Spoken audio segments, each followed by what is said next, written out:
We are Rod and Melody from Always Be Vacationing. We created a bucket list of 105 places we wanted to experience together. And this is the journey where we share the adventure and what we learn along the way with you. Today, we explore the port city of Barcelona, Spain, and throw in some tips for your next visit. So I've never been to Europe until this vacation. And I researched a little too much, given that I had a lot of extra time during the COVID delays. We came across this handy dandy little jet lag calculator at jetlagrooster.com and punched in our destination, flight times, and when we usually sleep at home, and we got a jet lag plan to try out. It gave us a sleep plan where we went to bed an hour early every night, getting up an hour earlier every day for 5 days prior to flying out. And we figured, hey, it's worth a shot. So on departure day, we actually woke up at 1 o'clock in the morning, Mountain Standard Time, our time, ready to vacation on Barcelona time. So tip number 1, check out the free app, jetlagrooster.com.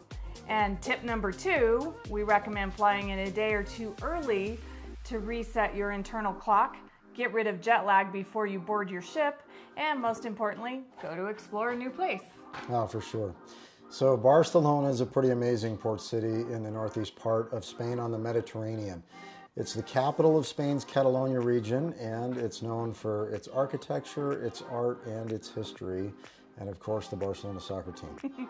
Right. We found the hotel chain H10, which offers several locations of boutique hotels.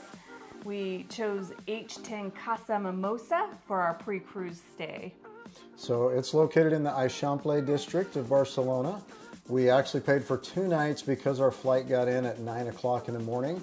We wanted to be able to take a quick nap and shower and then explore after a long flight. Instead of waiting in the lobby before you can check in. So we chose this hotel because the reviews said that we'd be able to see the lighted flutes of Antoni Gaudi's Casa Mila at night. And the reality, they weren't really lit.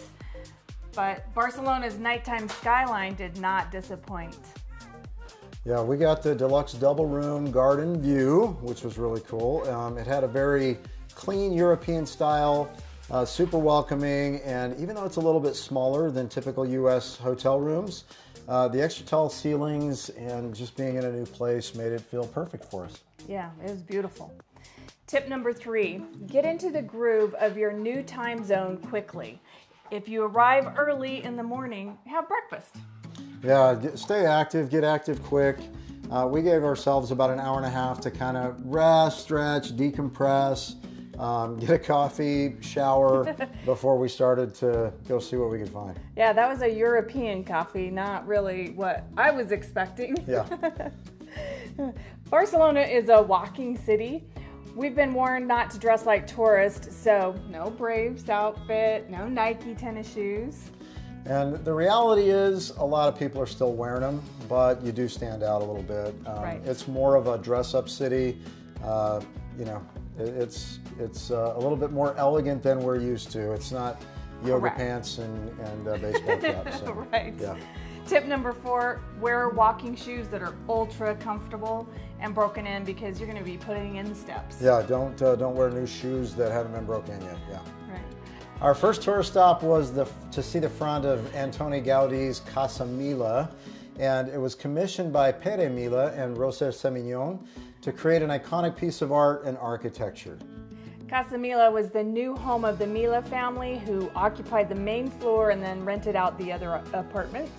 We walked by this piece of art and then decided to come back and see the inside later, but we never did as we moved on to other sites and honestly just ran out of time. Yeah, there's never going to be enough time to see everything that you want to see, so you got to be a little bit picky as far as what you're going to pick out. So. Right.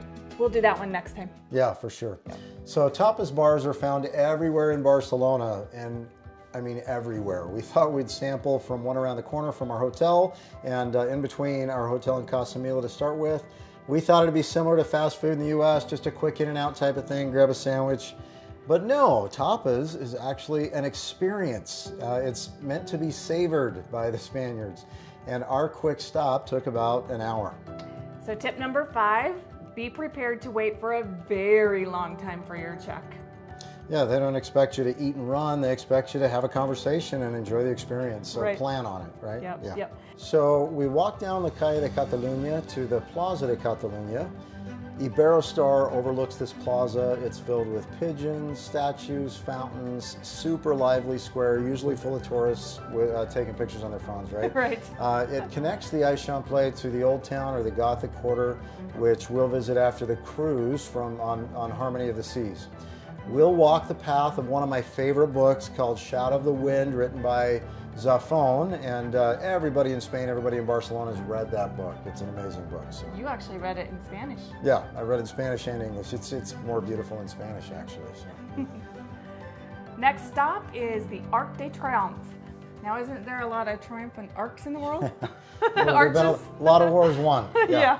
So this arch was designed by Josep Vilaseca and built as the entrance to the 1888 World's Fair at the Parc de la Ciutadella.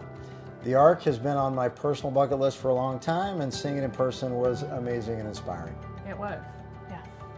Walking around the park, we were conscious of our surroundings. Rod heard a conversation in Spanish between a trio of 20-something girls about the last time that they got pickpocketed. Yeah, they laughed about the experience, but it really wasn't if you get pickpocketed, it's really when and how many times. Yeah, right. And what gets stolen, right? So yeah, everybody's got a story. Exactly. So tip number 6, be pickpocket savvy and zip everything. Keep your cell phone in your hand or in a zip pocket at all times. This is the most picked item. Don't put anything in your back pocket unless you have it zipped. You'll notice we are wearing our favorite travel slings from Travelon that go on every vacation. Check for a link in the description below. Our rule was to zip and latch them every time we open them and never put it on the floor or on the back of a chair while eating. So in the Parc de Ciutadella, we stumbled across, thanks to Google Maps, La Cascada del Parc de la Ciutadella. Josep Fonsere erected this fountain to loosely resemble the Trevi Fountain in Rome, which we get to see on our Imperial Rome excursion on Harmony of the Seas. So check the link above and the description below for that link. Tip number 7, check your cell phone provider before you travel to know what plan you're on. We have Verizon Wireless Travel Pass plan, and we simply check the country to be sure it's covered. And when we log in for a call or data, Travel Pass charges us $10 per day for coverage. This has worked well for us in the Caribbean. Yeah, but in Europe, with port-heavy days, we will get a local SIM card in the future. So the SIM card costs about $12. You can stop by any cell phone store in Barcelona and you can buy one. There's one on almost every block. Yeah, they're everywhere, just like they are here. So the only thing that is a little bit of a downside is you can't make or receive calls to personal numbers with a different SIM card than what you usually have, but you have data, so that's important. One thing we discovered with our data plan is we only got 1 gig of data. So sometimes we get charged $10 2 and 3 times a day because we had to renew it because we went through that data. But you could buy the SIM card with 25 gigs of data for $12. So Yep. On our way to the next place. Yeah, La Sagrada Familia. We learned tip number 8. Yeah, this was entertaining for Melody anyway. So always carry wet wipes in Barcelona, and everybody, all the locals, never leave anywhere without them. It's not to wash your hands, it's to wash pigeon droppings from your head or your clothes because they're literally everywhere.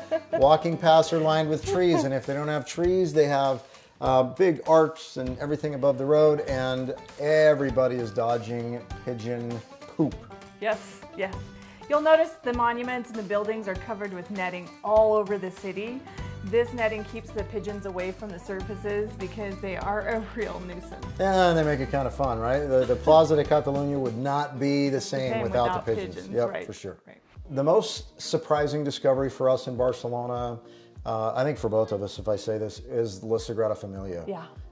Absolutely astonishing. Amazing. And it's a Baroque style architecture, and it is overwhelming, to be honest. You can't see everything there is to see. It's amazing. You can't. So.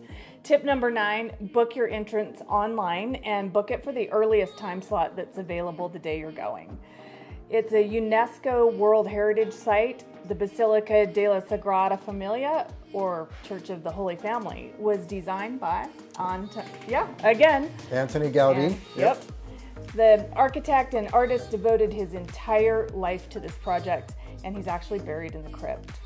Construction began in 1882, and it's ongoing with the hopeful completion in 2026, which marks 100 years after his death.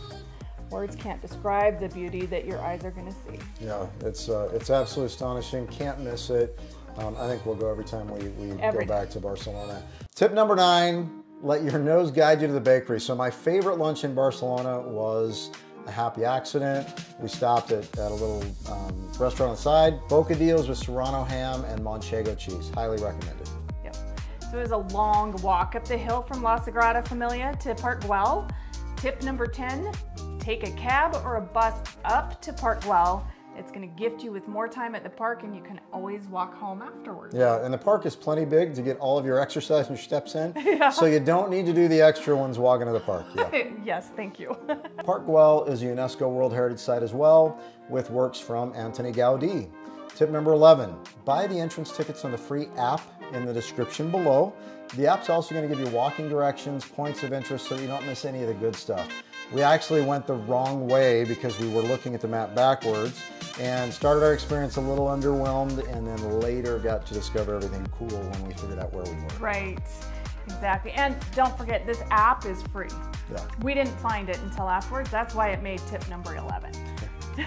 Good. So, conceived by Anthony Gaudí and funded by the entrepreneur Eusebi Gale, Park Güell was built in the early 1900s. It was loosely inspired by the Temple of Apollo of Delphi and meant to be the centerpiece for a subdivision of 60 luxurious homes for the upper class. Interestingly, only 2 of those were built before the housing project failed, and Gaudí lived in one and Count of Güell lived in the other. Definitely worth seeing again and again. If you get the chance to go to the park, do it early. Yeah, super cool.